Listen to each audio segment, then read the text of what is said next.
Hello అండి, ఈరోజు మనం తెలుగు వ్యాకరణంలో ముఖ్యమైన 25 బిట్లు అనేది క్విజ్ అయితే పెట్టుకుందామండి. అసలు క్విజ్ ఎందుకు పెట్టుకోవాలి, క్విజ్ పెట్టుకోవడం వల్ల లాభం ఏంటో తెలుసుకుందామండి. అసలు క్విజ్ అనేది ఏంటంటే మనకు ఎంత వచ్చో మనం తెలుసుకోవడం. ఓకేనండి. క్విజ్లు మనం అటెంప్ట్ చేయడం వల్ల ఏంటంటే మనకి ఎంత గుర్తుంది అనేది మనకు తెలుస్తుంది, మనకి ఎంత వచ్చు అనేది మనకు తెలుస్తుంది. మనల్ని మనం పరీక్షించుకోవడానికి ఈ క్విజ్లు అనేవి మనం అటెంప్ట్ చేయాలండి. క్విజ్లు అటెంప్ట్ చేయడం వల్ల చాలా ఉపయోగం ఉంటుంది. ఈరోజైతే మనం క్విజ్ పెట్టుకుందామండి. తెలుగు వ్యాకరణం గురించి అయితే క్విజ్ పెట్టుకుందాము. మొత్తం 25 బిట్స్ ఉంటాయి. 25 బిట్స్కి పాస్ మార్క్ కూడా పెడుతున్నాం మనం. 25 బిట్స్కి ఎవరు 15 మార్కులు వస్తాయో వాళ్ళు పాస్ అయినట్టండి. ఎవరికి 15 మార్కుల కన్నా తక్కువ వస్తాయో వాళ్ళైతే ఫెయిల్ అయినట్టు. పాస్ అయిన వాళ్ళకైతే బెటర్మెంట్ సెకండ్ క్విజ్ ఉంటుంది, బెటర్మెంట్ లాగా. ఫెయిల్ అయిన వాళ్ళకి కూడా క్విజ్ ఉంటుందండి, సెకండ్ క్విజ్ ఉంటుంది. అది సప్లీ లాగా రాయండి. ఇక్కడ ఏంటంటే వీడియోని ఒకసారి పాజ్ చేసి కమెంట్ బాక్స్ ఓపెన్ చేయండి. కమెంట్ బాక్స్ ఓపెన్ చేసి అందులో 1 to 25 నెంబర్స్ వేసుకోండి. నెంబర్స్ వేసుకుని తర్వాత నేను ఇక్కడ క్వశ్చన్ అడుగుతాను కదా, క్వశ్చన్ అడిగిన వెంటనే మీ ఏ ఆన్సర్ అయితే అది ఏ ఆర్ బి ఆర్ సి ఏదైతే అది మీరు పెట్టేయండి. అది మీకు తెలిసి పెట్టండి, తెలియకుండా గెస్ కూడా చేయండి. కానీ అన్ని బిట్స్ అయితే అటెంప్ట్ చేయండి. మీకు తెలుస్తుంది ఓహో ఎంత వచ్చింది నాకు అనేది తెలుస్తుంది. నేను ప్రతి ఒక్కరి కమెంట్ కూడా నేను చూసి ఆ బిట్స్ నేను మార్క్స్ కూడా మీకు ఇస్తాను. చేసే ముందు ఈ వీడియోకి అయితే లైక్ చేయండి, మన ఛానల్ సబ్స్క్రైబ్ చేసుకోండి. చిన్న రిక్వెస్ట్ ఏంటంటే వీడియోని అయితే స్కిప్ చేయొద్దు, ఎందుకంటే మీరు వీడియోని స్కిప్ చేస్తే మనకి అక్కడ బిట్లు కూడా స్కిప్ అయిపోతాయి. మీరు ఈ వీడియోని ఫాస్ట్గా చూడాలంటే మనకి స్పీడ్ అనేది పెంచుకుని ఈ వీడియోని అయితే కంటిన్యూ చేసుకోండి. ఇంకా లేట్ చేయకుండా let's start the quiz. First question, వర్ణమాల అంటే ఏమిటి? ఆప్షన్ ఏ పదాల సముదాయం, ఆప్షన్ బి వాక్యాల సముదాయం, ఆప్షన్ సి అక్షరాల సముదాయం, ఆప్షన్ డి శబ్దాల సముదాయం. మీ ఆన్సర్ ఏంటి అనేది కమెంట్లో పెట్టండి. వర్ణమాల అంటే భాషలోని అన్ని వర్ణాల సముదాయాన్నే వర్ణమాల అంటారండి. భాషలోని అన్ని వర్ణాలు అంటే ఏంటి? అక్షరాలే కదండి. వర్ణాలు అంటే ఏంటి? అక్షరాలు. ఇక్కడ ఆప్షన్స్ ఏమున్నాయండి? వర్ణాల సముదాయం అంటే అక్షరాల సముదాయం. ఆప్షన్ సి అనేది correct answer. Next second question, Telugu వర్ణమాలలో మొత్తం ఎన్ని వర్ణాలు ఉంటాయి? Option A 54, option B 56, option C 52, option D 58. మీ ఆన్సర్ ఏంటి అనేది కమెంట్లో మీ ఆప్షన్ ఏనా బీనా సీనా చెప్పండి. తెలుగు వర్ణమాలలో మొత్తం ఎన్ని వర్ణాలు ఉంటాయి? మొత్తం మనకి తెలుగు వర్ణమాలలో 56 వర్ణాలు ఉంటాయండి తెలుగు వర్ణమాలలో. ఓకేనా? నెక్స్ట్ థర్డ్ క్వశ్చన్, తెలుగు అచ్చులు ఎన్ని?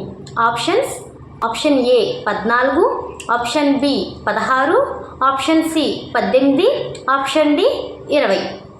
తెలుగు అచ్చులు ఎన్నండి? మీ ఆన్సర్ కమెంట్లో పెట్టండి. తెలుగు అచ్చులు, ఇక్కడ ఒక చిన్న టిప్ చెప్తాను. తెలుగు అచ్చులు అంటే అచ్చమైన తెలుగు అమ్మాయి అంటారు కదా.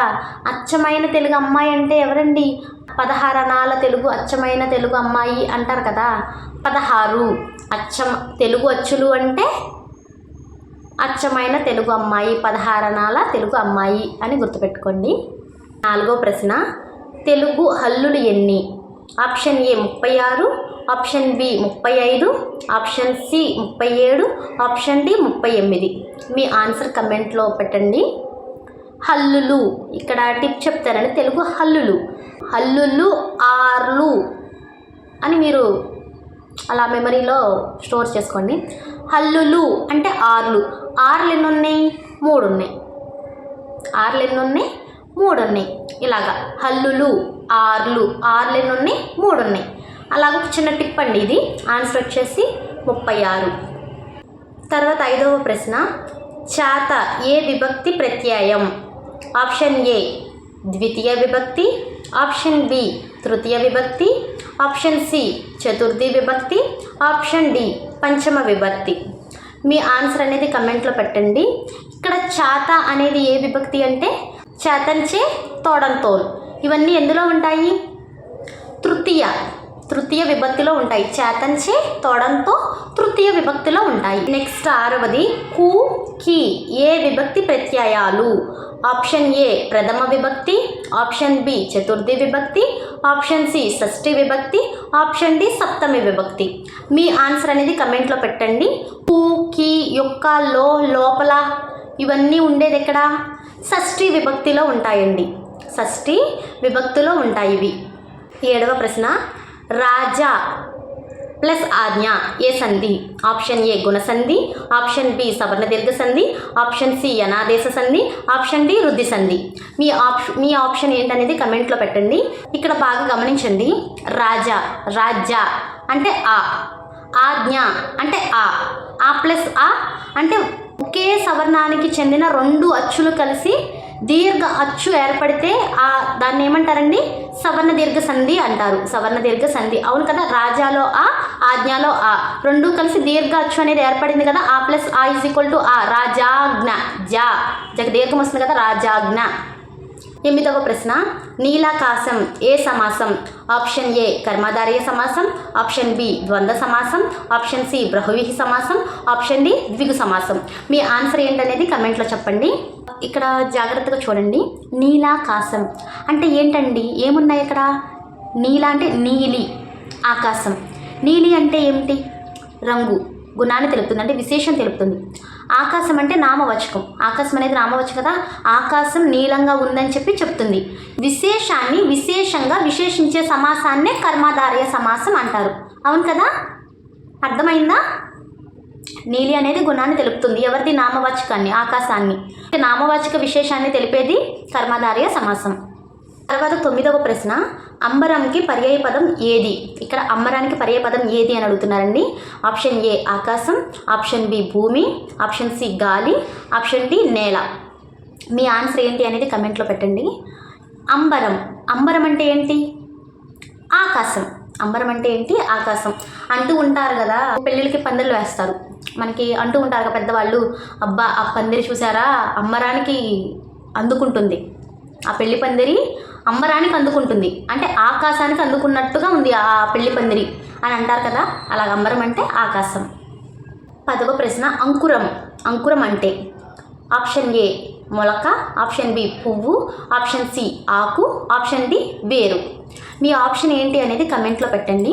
అంకురం అంటే అసలు ఏంటి? మీనింగ్ ఏంటంటే అంకురం అంటే విత్తనాలు వేసిన తర్వాత మొదట ఏదైతే మొలుస్తుందో దాన్నే అంకురం అంటారండి. అంటే మొలక. ఆప్షన్ ఏ మొలక. అంకురం అంటే మొలక అని అర్థం. 11వ ప్రశ్న, కరము అనే పదానికి నానార్థం కానిది ఏది? ఆప్షన్ ఏ చెయ్యి, ఆప్షన్ బి ఏనుగు తొండం, ఆప్షన్ సి కిరణం, ఆప్షన్ డి పక్షి. మీ ఆన్సర్ ఏంటి అనేది కమెంట్లో చెప్పండి. ఇక్కడ ఎగ్జామ్లో ఎలా అంటే చాలా ఇదిగా అడుగుతారండి. మనం కరము అని చూడంగానే ఏం చేస్తాము? వెంటనే ఆప్షన్ ఏ చెయ్యి అని ఉంది కదా, కరము అంటే చెయ్యి అని పెట్టేస్తామండి. క్వశ్చన్ అసలు ఏమి ఇచ్చారనేది కొంచెం జాగ్రత్తగా చూడాలి. ఫస్ట్ మన కరము అనేది ఒకటి మాత్రమే చూసేసి వెంటనే చెయ్యి ఆప్షన్ అని పెట్టేయకూడదు. క్వశ్చన్ అసలు ఏమి ఇచ్చారు? నానార్థం కానిది ఏదని ఇచ్చారు క్వశ్చన్. కరము అంటే చెయ్యే కదండి. ఏనుగు తొండం, కిరణం, ఈ మూడు కరముకి నానార్థాలే. నానార్థం కానిది ఏంటంటే పక్షి. ఆప్షన్ డి పక్షి. 12వ ప్రశ్న, మల్లె ఏ జాతికి చెందినది? ఆప్షన్ ఏ జంతువు, ఆప్షన్ బి పుష్పం, ఆప్షన్ సి పండు, ఆప్షన్ డి పక్షి. మీ ఆన్సర్ ఏంటి అనేది కమెంట్లో పెట్టండి. మల్లె అంటే ఏంటండి? మల్లె అంటే మల్లెపూలు. మల్లెపూలు అంటే ఏంటివి? పుష్పాలే కదా, పువ్వులు. మల్లె అంటే పువ్వులు. పువ్వులు ఏ జాతికి చెందుతాయి? పుష్పాలకి చెందుతాయి. ఆప్షన్ బి అనేది కరెక్ట్ ఆన్సర్. 13వ ప్రశ్న, వేగంగా ఏ పదభేదం? ఆప్షన్ ఏ నామవాచకం, ఆప్షన్ బి క్రియ, ఆప్షన్ సి క్రియా విశేషణం, ఆప్షన్ డి విశేషణం. మీ ఆప్షన్ అనేది కమెంట్లో పెట్టండి. ఇక్కడ క్వశ్చన్ ఏమి ఇచ్చారండి? వేగంగా. వేగంగా అంటే ఏంటది? ఒక క్రియ, ఒక పని. వెంటనే క్రియ అని పెట్టేస్తారండి మన వాళ్ళు. అంతే కదా. మనం వేగంగా అంటే ఏంటి? క్రియ అని పెట్టేద్దాం. రాంగ్ ఆన్సర్ అవుతుంది. వేగంగా అంటే ఏంటి? మనకి క్రియని చెప్తున్నారు. ఎలాగా? ఎగ్జాంపుల్ చెప్పుకుందామండి. రాము వేగంగా పరిగెడుతున్నాడు. ఇక్కడ పరిగెడుతున్నాడు అనేది క్రియ, వేగంగా పరిగెడుతున్నాడు అన్నారు. వేగంగా అనేది క్రియా విశేషం. క్రియా విశేషం. వేగంగా అని చెప్పి మనకి మెన్షన్ చేశారు కదా అక్కడ. చదువుతున్నాడు, తింటున్నాడు, ఇవన్నీ కూడా క్రియలండి. మనకి విశేషించి చెప్పారు. ఏమని? వేగంగా, నెమ్మదిగా, ఇలా విశేషించి చెప్పే వాటిని క్రియా విశేషాలు అంటారు. ఓకేనండి. 14వ ప్రశ్న, రాముడు ఏ వాచకం? ఆప్షన్ ఏ సర్వనామం, ఆప్షన్ బి నామవాచకం, ఆప్షన్ సి క్రియ, ఆప్షన్ డి అవ్యయం. మీ ఆన్సర్ ఏంటి అనేది కమెంట్లో పెట్టండి.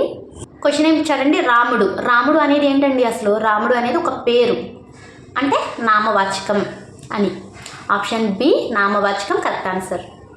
15వ ప్రశ్న, నేను ఏ సర్వనామం? ఆప్షన్ ఏ ఉత్తమ పురుష, ఆప్షన్ బి మధ్యమ పురుష, ఆప్షన్ సి ప్రథమ పురుష, ఆప్షన్ డి అన్య పురుష. ఇక్కడ కరెక్ట్ ఆన్సర్ ఏంటి అనేది మీరు కమెంట్లో పెట్టండి. క్వశ్చన్ ఏంటండి, నేను అనేది ఏ సర్వనామం? నేను అనేది ఉత్తమ పురుష అండి. నేను అనేది ఉత్తమ పురుష. ఉత్తమ పురుష అంటే అసలు ఏమిటి? ఉత్తమ పురుష అంటే నామవాచకానికి బదులుగా చెప్పేది. 16వ ప్రశ్న, గజం అనే పదానికి సరైన తద్భావ రూపం ఏది? ఆప్షన్ ఏ గజము, ఆప్షన్ బి గజం, ఆప్షన్ సి గజుడు, ఆప్షన్ డి గజ. మీ ఆప్షన్ ఏంటి అనేది కమెంట్లో పెట్టండి. ఇక్కడ క్వశ్చన్ చూడండి, గజం తద్భవ రూపం. తద్భవ రూపం అంటే ఏంటంటే సంస్కృతంలోని కొన్ని పదాలు కొంత మార్పుతో తెలుగులోకి వచ్చిన పదాలనే తద్భవ రూపం అంటారండి. గజం అనే పదానికి తద్భవ రూపం గజము. ఆప్షన్ ఏ కరెక్ట్ ఆన్సర్ అండి. 17వ ప్రశ్న, ఓ రామ అనే వాక్యంలో ఏ విభక్తి ఉంది? ఆప్షన్ ఏ ద్వితీయ విభక్తి, ఆప్షన్ బి తృతీయ విభక్తి, ఆప్షన్ సి సంబోధన విభక్తి, ఆప్షన్ డి సప్తమి విభక్తి. ఈ ఆన్సర్ ఏంటి అనేది కమెంట్లో పెట్టండి. ఓ రామ అనేది ఏ విభక్తి అండి? సంబోధన విభక్తి, అంతే కదా. ఓ, ఓయి, ఓరి, ఓసి ఇవన్నీ ఎక్కడుంటాయి? సంబోధన విభక్తిలో ఉంటాయి. ఇక్కడ ఓ రామ అన్నారు కదా. నెక్స్ట్ 18వ ప్రశ్న, అమ్మ ప్లస్ ఊరు ఏ సంధి? ఆప్షన్ ఏ గుణసంధి, ఆప్షన్ బి సవర్ణదీర్ఘ సంధి, ఆప్షన్ సి యనాదేశ సంధి, ఆప్షన్ డి వృద్ధి సంధి. మీ ఆన్సర్ ఏంటి అనేది కమెంట్లో పెట్టండి. ఇక్కడ ఏమి ఇచ్చారండి, అమ్మ. అమ్మ అంటే ఏంటి? అమ్మ ఆ ప్లస్ ఊరు ఊ, ఆ ప్లస్ ఊ ఈక్వల్ టు ఓ అంటే ఏంటి? గుణసంధి. ఆ తర్వాత ఈ ఊ అర్లు వచ్చినప్పుడు ఏవో అర్లుగా మారతాయి అని మనకి గుణసంధి యొక్క నిర్వచనం ఉంది కదా. ఇక్కడ ఏమొచ్చింది? ఆ తర్వాత ఊ వచ్చింది, ఆ తర్వాత ఊ వస్తే అది ఓగా మారుతుంది. అమ్మ ప్లస్ ఊరు ఈక్వల్ టు అమ్మోరు. గుణసంధి యొక్క నిర్వచనం ఆ తర్వాత ఈ ఊ అర్లు వచ్చినప్పుడు ఏవో అర్లుగా మారతాయి. ఓకేనండి. 19వ ప్రశ్న, కన్నుకు పర్యాయ పదం ఏది? ఆప్షన్ ఏ నేత్రం, ఆప్షన్ బి కర్ణం, ఆప్షన్ సి హస్తం, ఆప్షన్ డి ముఖం. మీ ఆన్సర్ ఏంటనేది కమెంట్లో పెట్టండి. కన్ను అంటే ఏమిటండి? కన్ను అంటే నేత్రం, అవును కదా. కన్ను అంటే నేత్రం, నేత్రాలు. ఇవేంటి? నేత్రాలు అని అర్థం. 20వ ప్రశ్న, ఆశ్రయం అంటే ఏమిటి?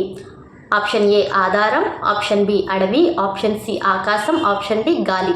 మీ ఆన్సర్ ఏంటి అనేది కమెంట్లో పెట్టండి. ఆశ్రయం అంటే ఏంటండి? మనం ఆల్రెడీ క్లాస్లో చెప్పుకున్నాము. ఆశ్రయం అంటే ఏమిటి? ఆశ్రయం అంటే ఆధారం. మనం ఎగ్జాంపుల్ కూడా చెప్పుకున్నాం కదా క్లాస్లో. ఏమని చెప్పుకున్నాం? ఆశ్రయంకి పక్షులు చెట్లను ఆశ్రయించి ఆధారంగా చేసుకుని నివసిస్తాయని చెప్పుకున్నాము ఒక ఎగ్జాంపుల్. ఇంకోటి ఏంటంటే వర్షం పడినప్పుడు మనం గొడుగును ఆశ్రయించి ఆధారంగా పెట్టుకుని వానలో తడవకుండా అండగా ఉంటామని చెప్పుకున్నాం కదా. ఇవి అదే బిట్టు. ఆశ్రయం అంటే ఆధారం అని అర్థం. ఓకేనా. తర్వాత 21వ ప్రశ్న, సింహం ఏ జాతికి చెందినది? ఆప్షన్ ఏ పక్షి, ఆప్షన్ బి జంతువు, ఆప్షన్ సి వృక్షం, ఆప్షన్ డి నది. మీ ఆన్సర్ ఏంటి అనేది కమెంట్లో పెట్టండి. సింహం అంటే అసలు ఏంటండి? సింహం అనేది ఒక జంతువు. Option B correct answer. 22వ ప్రశ్న, తెల్లకాకి ఏ సమాసం? ఆప్షన్ ఏ కర్మధారయ సమాసం, ఆప్షన్ బి ద్వంద్వ సమాసం, ఆప్షన్ సి ద్విగు సమాసం, ఆప్షన్ డి బహువ్రీహి సమాసం. ఆన్సర్ ఏంటి అనేది కమెంట్లో పెట్టండి. తెల్లకాకి అనేది ఏ సమాసం అండి? మనం ఇక్కడ చూడండి, తెల్ల అంటే ఏంటి, ఏం సూచిస్తుంది? కాకి అంటే ఏంటి? అది మీరే కమెంట్లో పెట్టండి. 22 బిట్ ఎక్స్ప్లెనేషన్ కూడా పెట్టండి పెట్టగలిగిన వాళ్ళు, ఎందుకంటే నేనైతే ఆన్సర్ అయితే చెప్పట్లేదు. తెల్లకాకి ఏ సమాసం అనేది ఎవరైనా ఎక్స్ప్లెయిన్ చేయగలిగితే మనకి కమెంట్లో చెప్పండి. నెక్స్ట్ 3వ ప్రశ్న, అందు ఏ విభక్తి ప్రత్యయం? ఆప్షన్ ఏ చతుర్థి విభక్తి, ఆప్షన్ బి షష్ఠి విభక్తి, ఆప్షన్ సి సప్తమి విభక్తి, ఆప్షన్ డి తృతీయ విభక్తి. మీ ఆన్సర్ ఏంటి అనేది కమెంట్లో పెట్టండి. అందు అనేది ఏ విభక్తి యొక్క ప్రత్యయం? సప్తమి విభక్తి. అందు నా ఇవి ఎక్కడ ఉంటాయండి? ఏ ప్రత్యయాలు? సప్తమి విభక్తి యొక్క ప్రత్యయాలు అందు నా. ఆప్షన్ సి సప్తమి విభక్తి ఈజ్ కరెక్ట్ ఆన్సర్. 24వ ప్రశ్న, విద్యకు వ్యతిరేక పదం ఏది? ఆప్షన్ ఏ జ్ఞానం, ఆప్షన్ బి అవిద్య, ఆప్షన్ సి బుద్ధి, ఆప్షన్ డి శిక్ష. మీ ఆన్సర్ ఏంటి అనేది కమెంట్లో పెట్టండి. విద్యకు వ్యతిరేకం ఏంటండి? విద్య అంటే అవిద్య. Option B is correct answer. చదువు అనే పదం ఏ పదభేదానికి చెందుతుంది? ఆప్షన్ ఏ నామవాచకం, ఆప్షన్ బి క్రియ, ఆప్షన్ సి విశేషణం, ఆప్షన్ డి అవ్యయం. మీ ఆన్సర్ ఏంటి అనేది కమెంట్లో పెట్టండి. చదువు అంటే ఏంటండి? అదొక పని, క్రియే కదా. ఆప్షన్ బి క్రియ. చదవడం, రాయడం, పరిగెత్తడం ఇవన్నీ కూడా క్రియకు సంబంధించిన పదాలు. క్విజ్ అయితే కంప్లీట్ చేసుకుందాం. ఈ క్విజ్లో ఎన్ని మార్క్స్ వచ్చినాయో చూద్దాము. క్విజ్ని పార్టిసిపేట్ చేయడం వల్ల మనకి ఎగ్జామ్లో కూడా బిట్లు ఎలా వస్తాయో తెలుస్తాయండి. మనకు అదొక అలవాటు అవుతుంది. మనం క్విజ్ అటెంప్ట్ చేసినప్పుడల్లా మనకి అలవాటు అవుతుంది ఆ ఆప్షన్స్ని చదవడం. రేపు ఎగ్జామ్ రాసేటప్పుడు కూడా మనం సిస్టమ్ ముందు కూర్చున్నప్పుడు మనకి ఈజీగా అదొక అలవాటు లాగా అవుతుంది. మనకి కొత్తగా అనిపించదండి. మనం క్విజ్లు అటెంప్ట్ చేస్తుంటే మనకి అఫీషియల్గా జరగబోయే ఎగ్జామ్ కూడా మనకి అదొక కొత్తగా కొంచెం అలా అనిపించదండి. చాలా నార్మల్గా ఉంటుంది. క్వశ్చన్ వచ్చినప్పుడు కూడా మనం ఈజీగా చదివేస్తాము. క్వశ్చన్లు ఎప్పుడు కూడా 2 times అలా చదువుకుంటూ మనం ఆన్సర్స్ అయితే చేసుకోవాలండి. ఈ వీడియోకి లైక్ చేసి మన ఛానల్ని సబ్స్క్రైబ్ చేసుకోండి. ఇంకా ఎవరైనా చేయని వాళ్ళు ఉంటే thank you so much for watching and thank you so much for participating.